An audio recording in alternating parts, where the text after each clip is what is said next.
Chers amis, bonjour. Un plaisir de vous retrouver encore une fois autour des sujets portant sur l'orientation scolaire et professionnelle. Aujourd'hui, nous allons traiter de quelle université choisir après le baccalauréat. Dans la mesure où nous savons que dans nos pays, nous avons des universités privées et des universités publiques. Nous avons également des établissements d'enseignement supérieur qui sont abusivement appelés universités. Si la réponse à cette question vous intéresse, restez avec nous après le générique. Je suis Yaotia Dedo, conseiller d'orientation et psychologue. Bienvenue à vous.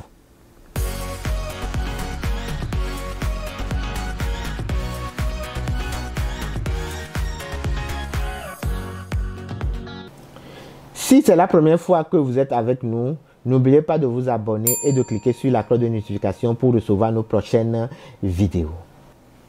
Après l'obtention du baccalauréat, la première des questions est quelle filière je devrais choisir.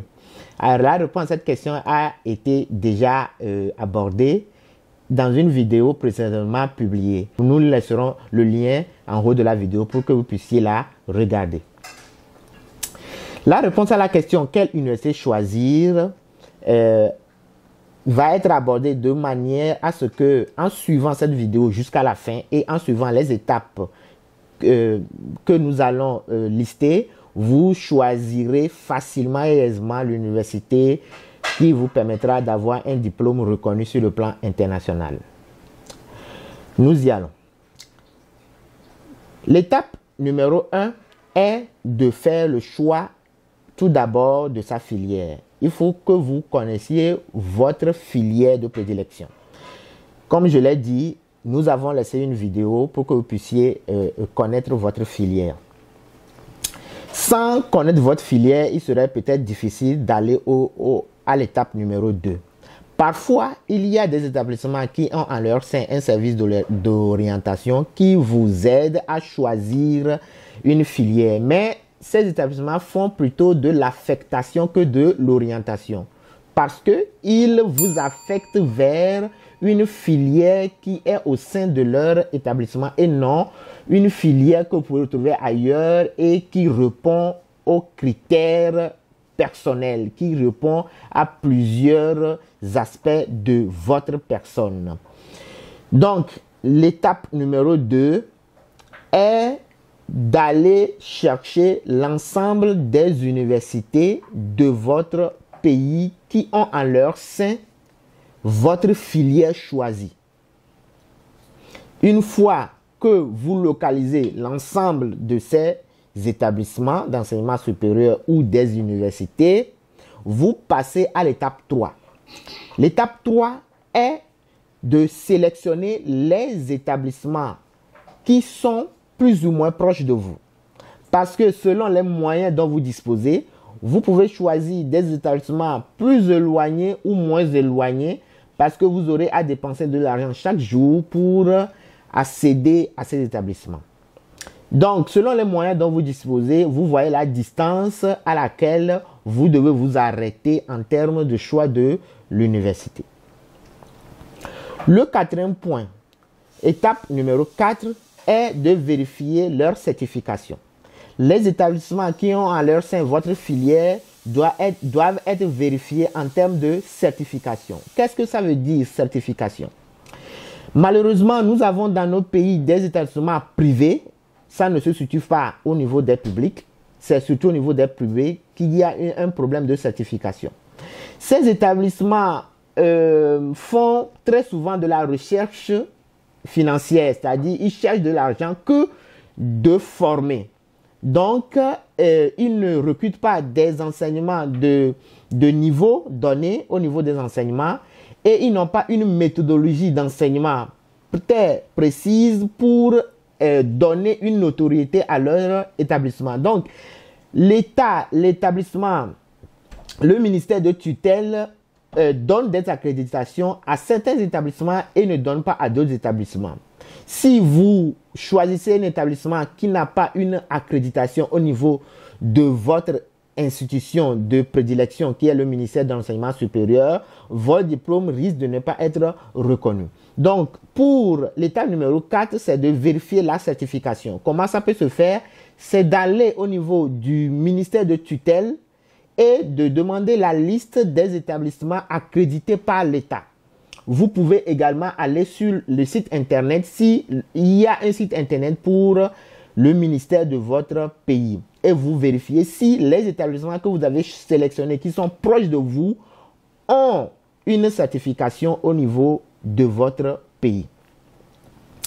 L'étape numéro 5 est de vérifier un certain nombre de choses au sein de l'établissement. Ça veut dire que au niveau, à partir de l'étape 5, vous allez dans l'établissement ou bien dans les établissements qui ont en leur sein la filière que vous avez choisie. Une fois que vous êtes dans l'établissement, vous devez vérifier 2 ou 3 choses. La première des choses à vérifier est le service accueil. Comment est-ce qu'on vous accueille? Comment est-ce qu'on répond à vos questions? Comment est-ce qu'on vous aide à mieux comprendre votre parcours au sein de l'établissement? Parce que vous aurez à faire 1 an, 2 ans, 3 ans au sein de l'établissement. Et si on ne vous accueille pas bien, on ne répond pas bien à vos questions, c'est évident que tout le long de l'année, vous aurez des difficultés à vraiment vous insérer et à vous sentir à l'aise dans l'enseignement supérieur au niveau de cette université. Donc, la première des choses est de vérifier le service d'accueil. Secondo, c'est de vérifier s'il y a un service d'orientation et d'accompagnement des étudiants au sein de l'établissement. Parce que tout au long de votre parcours, vous aurez besoin d'un service qui va faciliter votre intégration au niveau de l'université, qui va faciliter votre recherche d'emploi, qui va faciliter votre recherche de stage d'abord, avant votre recherche d'emploi, et va permettre à ce que vous vous sentiez à l'aise au sein de l'établissement. Vérifiez la présence d'un tel service au sein de l'université ou bien au sein de l'établissement d'enseignement supérieur. Vous pouvez également en même temps profiter pour vérifier les outils dont dispose l'établissement pour vous enseigner et pourquoi pas vérifier également les toilettes et tout ça parce que vous aurez à utiliser tout le long de l'année cette toilette et que si vous ne sentiez pas à l'aise, il y aura un problème au niveau de votre intégration. Donc, vérifiez toutes ces petites choses internes au niveau de l'établissement. Maintenant, l'étape numéro 6 est de vérifier l'alumni au niveau de ces établissements d'enseignement supérieur ou bien de ces universités. C'est quoi l'alumni? L'alumni ou bien des clubs alumni, c'est une association de personnes qui ont ou bien de diplômés qui ont déjà fait l'université, cette université et qui sont dans la vie professionnelle ou non. Ces personnes vont mieux répondre à vos questions. Ces personnes vont plus tard vous accompagner dans la recherche d'emploi, qui vont vous accompagner dans la recherche de stage. Vous êtes d'accord avec moi qu'aujourd'hui, avoir une personne ressource qui va vous aider, va vous accompagner, va faciliter votre insertion future professionnelle est un atout. Si vous avez des aînés de votre université qui sont aptes à vous faciliter l'insertion, c'est vraiment un atout. Donc, vérifiez la présence d'un club alumni au sein de l'établissement, au sein de l'université privée ou bien publique que vous voulez sélectionner pour votre étude universitaire. Le 7e point, qui est l'étape numéro 7, c'est de vérifier les activités culturelles et les activités récréatives au niveau de l'établissement. Vous êtes d'accord avec moi que vous n'êtes pas à l'université seulement pour étudier. Vous êtes également là pour s'imprégner de la culture, apprendre d'autres choses, vous plus ou moins amuser autant que vous pourriez quand vous êtes libre. Il y a des établissements qui organisent des sorties pédagogiques, d'aller vers d'autres établissements dans d'autres pays, des sorties pédagogiques et linguistiques, pourquoi pas? Est-ce que ces établissements ont un tel système? Il y a des activités culturelles où on organise des journées de l'étudiant, par exemple, où il y a de la danse, il y a de l'art culinaire au niveau de ces journées, il y a une sortie vers la plage, plusieurs activités qui vous donnent une certaine mise à l'aise et une certaine joie d'être à l'université. Donc, vérifiez si ces établissements ont en leur sein ces activités culturelles et récréatives. Le dernier et pas du moindre, 8e point, 8e étape de cette stratégie d'identification d'une meilleure université est de vérifier le niveau des enseignants. Cette étape est plus ou moins difficile à vérifier, mais c'est faisable. Comment est-ce que vous pouvez faire cela?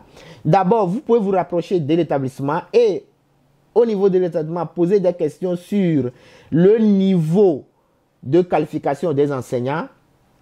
Parce que, il faudrait le dire malheureusement, pour des établissements qui cherchent plutôt de l'argent que de l'enseignement, ils recrutent des enseignants qui n'ont pas un niveau. On recrute des enseignants, des étudiants qui ont une licence pour enseigner, des étudiants qui sont en master, parce qu'on n'a pas assez de moyens pour payer un professeur de rang, un docteur, un professeur d'université pour enseigner ses étudiants. Donc, vérifiez s'il y a une certaine notoriété au niveau des enseignants. Vous pouvez également aller au niveau du ministère et vous renseigner par rapport à la qualification des enseignants. Voilà les 8 étapes pour trouver une meilleure université qui va vous permettre de vous insérer plus facilement parce que vous avez un diplôme qui répond aux normes internationales. Pour rappel, nous avons 8 étapes. Étape numéro 1, c'est de connaître sa filière. Étape numéro 2, c'est de faire l'inventaire de l'université qui ont en leur sein votre filière. Étape numéro 3, c'est de choisir les universités les plus proches. Étape numéro 4, c'est de vérifier la certification au niveau de l'université, au niveau des institutions de votre pays. L'étape numéro 5, c'est de vérifier et de comparer les services d'accueil et les services de l'orientation scolaire et professionnelle, les services d'accompagnement au sein de l'établissement d'enseignement supérieur. L'étape numéro 6 est de vérifier la présence des alumni, du club alumni au niveau de cet établissement. L'étape numéro 7 est de vérifier la présence des activités culturelles et récréatives au niveau de cet établissement. Et enfin, l'étape numéro 8 est de vérifier l'accréditation des enseignants qui enseignent dans ces établissements. Voilà les 8 points, les 8 étapes dans la recherche de votre université. Une recherche qui va vous permettre de vous insérer plus facilement dans la vie professionnelle à partir d'un diplôme reconnu sur le plan international. Nous espérons que cette vidéo vous ait aidé à vous situer et à répondre à la question quelle université choisir. N'oubliez pas de cliquer sur la cloche de notification et de vous abonner pour recevoir nos prochaines vidéos. Et à très bientôt. Bye bye.